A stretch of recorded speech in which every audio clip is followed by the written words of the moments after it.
Welcome back. Indeed, you're watching KUTV Primetime News, and before we went for a break, I promised you we would be talking about leadership in the world today.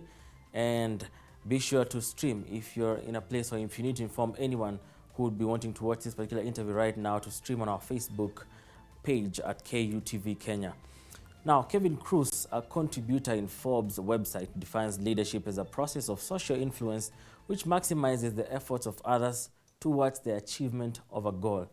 As things keep changing, among them human interaction and leadership succession, questions have come up regarding how leadership has changed, whether it should change in the first place, and how adequacy or inadequacy of knowledge on leadership has affected the leaders, those being led, and leadership in general. Yes, we have leaders around who have social influence. Are they maximizing the efforts of those they lead? Are we achieving a goal that helps us to move to greater heights together? Therefore, there is need to keep reminding ourselves what leadership is and what leadership is not. Join us now as we welcome Gitonga Mutani, a leadership coach, to take us through this. Karibu sana Bwana Mutani.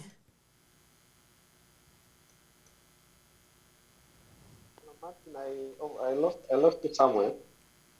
It's all right. Karibu sana to the interview. We're just getting started. Now, before we go very far, let us define leadership. What would you define leadership as? Thank you for having me, Martin. And for me, leadership is getting things done, of course, to people. Typically, that's what I define leadership as: getting things done to people. All right. And as we continue to talk about leadership, can you point us to some of the things that leadership is not? Thank you. Well, one of the greatest leadership coaches we have around is PLO, Professor PLO Lumumba, and he says that leaders should avoid the 5 P's, the pitfalls. That is the allure of power, the allure of property, the allure of pride, the allure of pomposity, and of course he calls them the 5 P's the 5 P's to avoid, and of course the allure of prestige. So that is what leadership is not about. It's not about power. It's not about prestige. It's not about property. It's not about pomposity, and it's not about pride. All right. Now, as you continue to talk about leadership and knowing what leadership is in a nutshell, now, many people desire leadership. When you move in the streets, people are talking in the streets, oh, when I get to this point, I want to become a leader in this particular field. When I get to this age, I want to become a leader in this particular point. And maybe if you would also tell us, if you probably be able to share your story and your aspirations with us, you probably want to get into some level of leadership in one stage or the other of your life. Now, many people don't still understand the simplicities and complexities that come with leadership. As you continue to understand leadership, can you shed more light on the levels probably that we have on leadership, or what levels would you describe as leadership levels in our society today? Thank you, Martin. Since I'm a student of John Maxwell, I want to define the levels of leadership by what makes people follow you. So, and he says that the lowest level of leadership is what we call the position level, or you're a leader because you're appointed to a certain position. And at this level, the leader uses threats or the position to maintain leadership. If you're a boss and people don't want to follow you, you threaten them that you're fired. The second level, which we call the permission level, is where the people have given you some power or authority to be their leader. And at this level, the people follow you because there's that relationship that you have. They have given you the power to be their leader. Then we get to what we call the production level, which is result-based. In this place, people follow you because you have a track record and they have seen your result. Then we get to what we call the reproduction level of leadership. This is where now the leader comes in the business of making other leaders in the institution or where they are. And this is with the understanding that if you have more leaders, even your work becomes easier because every department can run semi-autonomous. Then the fifth and the last level is what we call the pinnacle level of leadership or the respect level. And this is the level where people follow you because of what you stand for. People know that when you talk about Martin, these are the values you stand for. And this is a person who has invested his lifetime in a certain set of values. And those are the levels according to Maxwell, and that's as we think the levels of management. All right. I think that is a very good summary. But now let's move over to where the leadership that really touches on the masses. And when I talk about that, and when that is actually addressed from time to time, people think about political leadership, where a politician appears and throws in some money or throws in some words that really excite people and then go away. We used to that kind of leadership that is not one-on-one based on the one who is led and the one who is being led. I don't know, maybe you tell us, have we lost touch with the coaching kind of leadership, and what is the place of the coaching kind of leadership even as we continue to mentor other generations that are to come? Okay, thank you, Martin. What I think we lost is the real definition of politics. Because politics, the way I define it, is the use of power in division of resources. So where you have 500 shillings in your house and you are deciding between buying 5 kilos of sugar and no rice or 2 kilos of sugar and 3 kgs of rice, that is politics. What we got used to as Africans or in the African setup through this politics is a situation where a few people come and convince us to give them power to negotiate for us, and then they go and take personal interest there. In that aspect, I will want to remind people that whenever you're choosing leaders, these days of course there are so many other leadership types, but nowadays we're talking of transactional leaders and transformational leaders. Anytime you get into the street and somebody is giving you 100 bob, know that money is paid somewhere. So this person gets the office and they forget because they actually paid for your post. But now we need to focus on transformational leaders.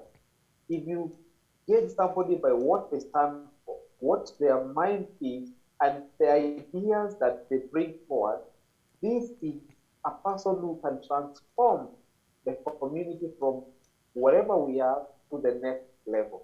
If we keep on focusing on the other kind of leaders, the ones we call politicians, these are transactions.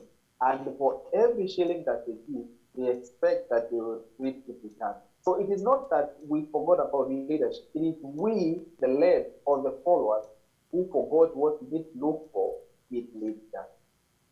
All right, and as we continue to talk about this, we must agree that the masses are still having a hard time balancing or just getting to know and distinguish between leaders, whether they are transactional or transformational.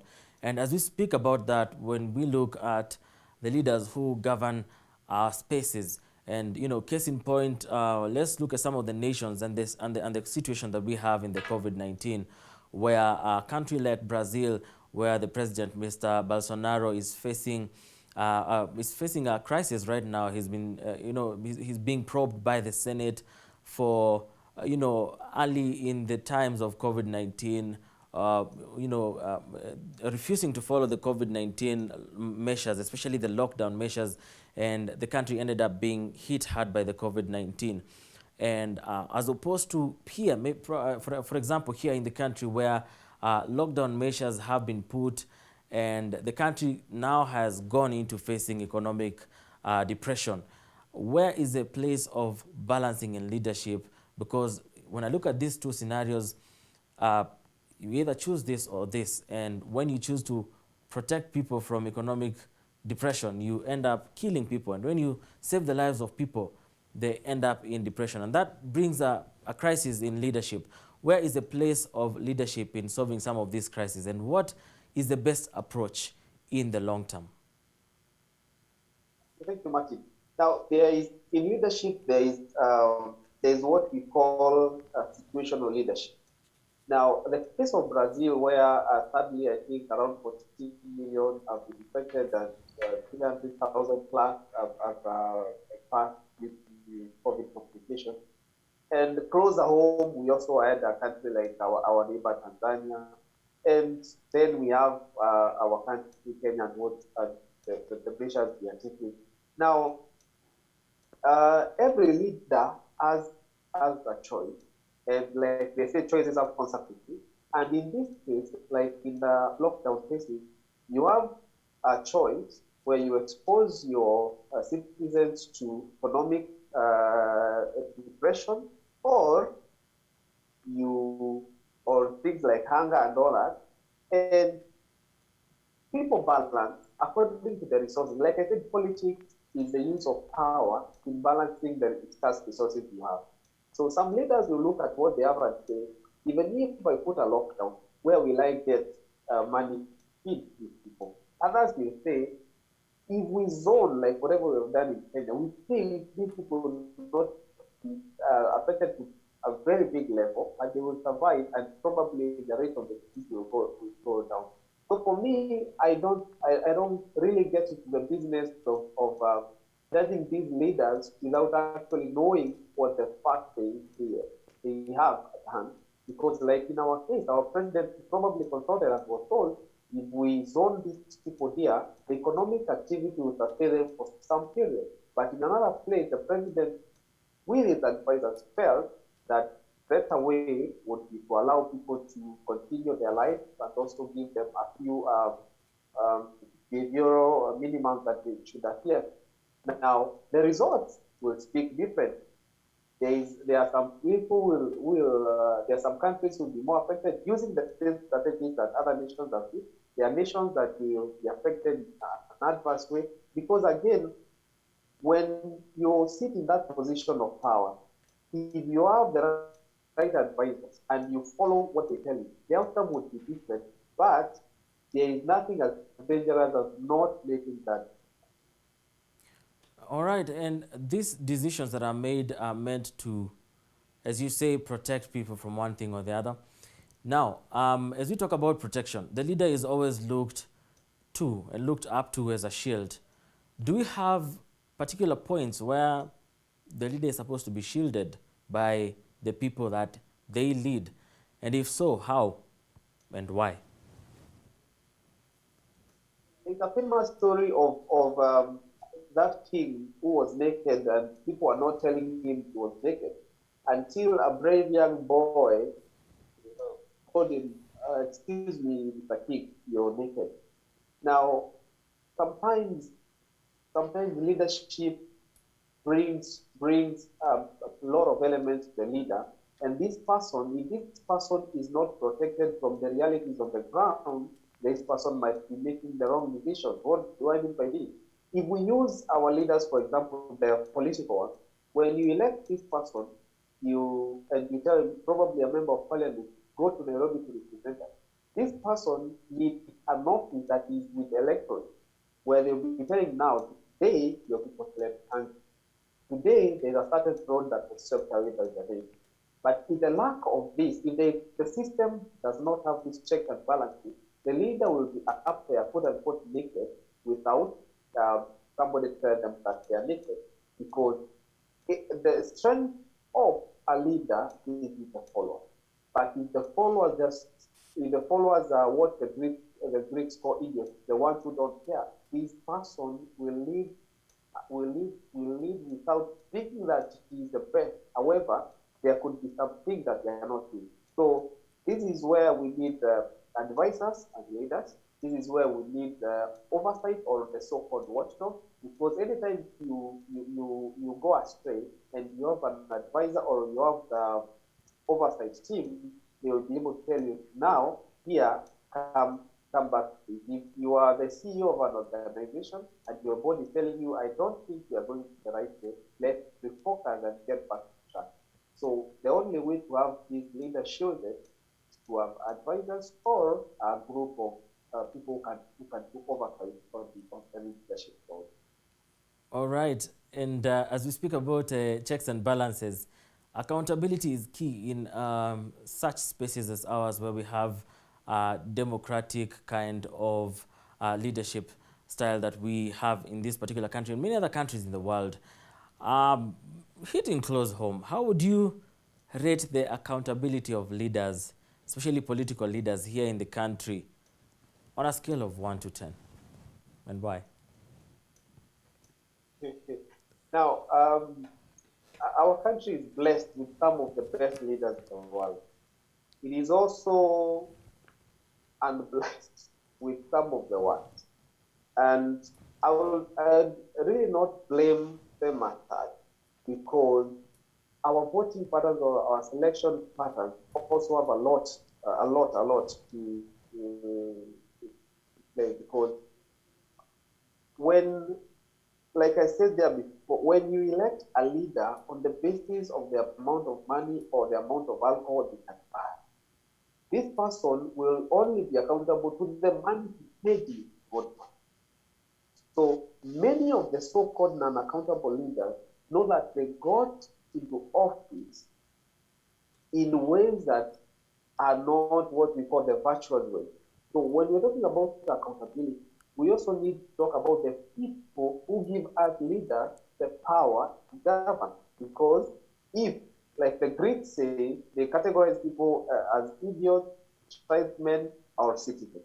So if you voted on behalf on the basis of tribe, this person will only be accountable to his tribesmen.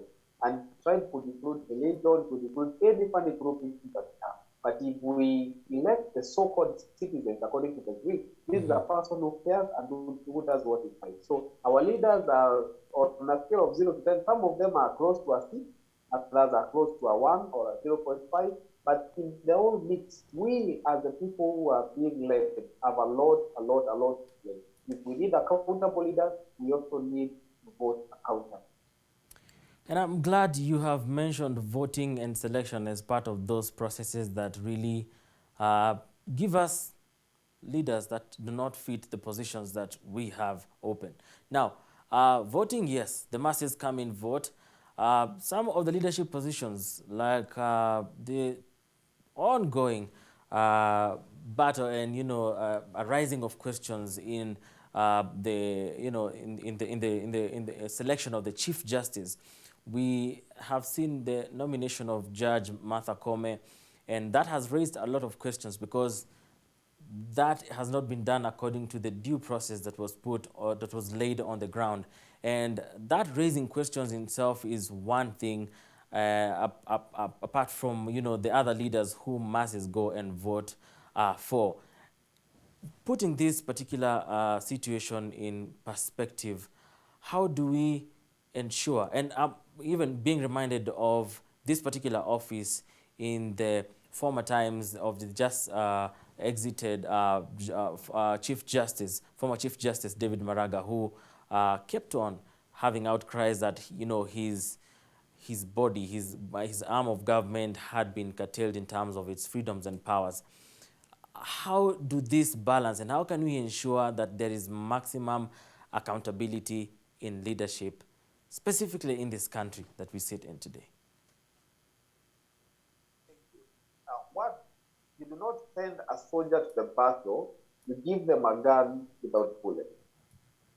If you're choosing an army, if you're selecting an army, you get the soldiers, you give them proper guns, then you give them the food. Without ammunition, you do not have an army. You just have a group of people who are going out there to destroy. In this country, I want to retaliate that we need systems and we need institutionalized leadership because if an organization is known by the name of the leader, if an organization is known, it operates around a personality. The moment that personality leaves, the institution will fail. So we need to come to a point where we have institutions that we respect, and those institutions are run by systems. Tomorrow, if If the current nominee gets through, she will be the CK. But after 4 years, somebody else will become a king.